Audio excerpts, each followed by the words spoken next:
I'm broke until payday and I'm travelling all around the UK for the next 5 weeks with my 6-year-old. If you're new here, let me introduce myself. My name's Amira, but I go by the handle broke until payday. That doesn't mean that I'm manifesting poverty into my life. Let's be real, a lot of us are broke until we get paid again. Back in October 2024, found myself with £30 to last 2 weeks. I live in London and I'm a mother of 3. The reason why I found myself in that situation is because I had a massive addiction to spending. I would go to the supermarket every day and spend about 15-30 quid. And just on nonsense, like I literally nipped there for one thing and bam, I've spent like £30.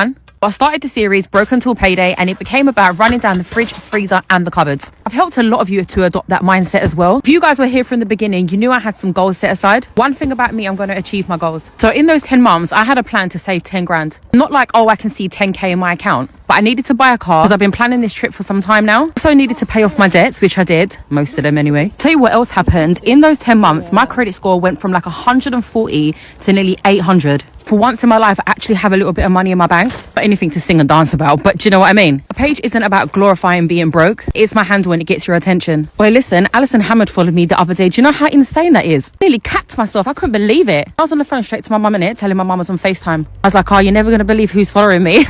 Listen, if you're watching this, maybe you might want to interview me. Let me get back to the story now. Basically, just needed to sort my life out. Can't keep spending and not looking forward to the future. Got adult kids as well. What if something happens to them one day or they need emergency money and I'm like, oh, I don't have it, babes, because I've been in Asda's all day spending money. It's not to say that I'm not still in there. I'm in there, but I do not get distracted anymore. I go in, I buy exactly what I need and I make sure that I use everything. Don't always buy the cheapest of products. When I do splurge on something, I make sure I use all of it. Absolutely hate food waste. Can you tell by the size of my chin? It's really mainly the only area that I focus on because that's where I spend the most amount of money on food shopping. A couple of months ago, I did a challenge where I spent £100 for the month. Key is knowing how to cook. Buying a bunch of frozen foods isn't going to last you. Learn how to make bread. Learn how to season up a good piece of chicken. Knowing how to cook will save you money. And if you don't have something, like if you don't have an ingredient, just use a substitute. Don't run to the shops to go and buy it. Unless you're making rice and you ain't got rice, then that's just stupid, innit? There's been times when my daughter's like, oh, she wants a chicken curry and I've got no chicken. I'll just use chickpeas. This is how I was able to save. Anyway, I'm trying to reorganize the car. Look how nasty it is. I spilled a whole tin of condensed milk in the door. Been living out of it now for nearly 4 weeks. It's so stink.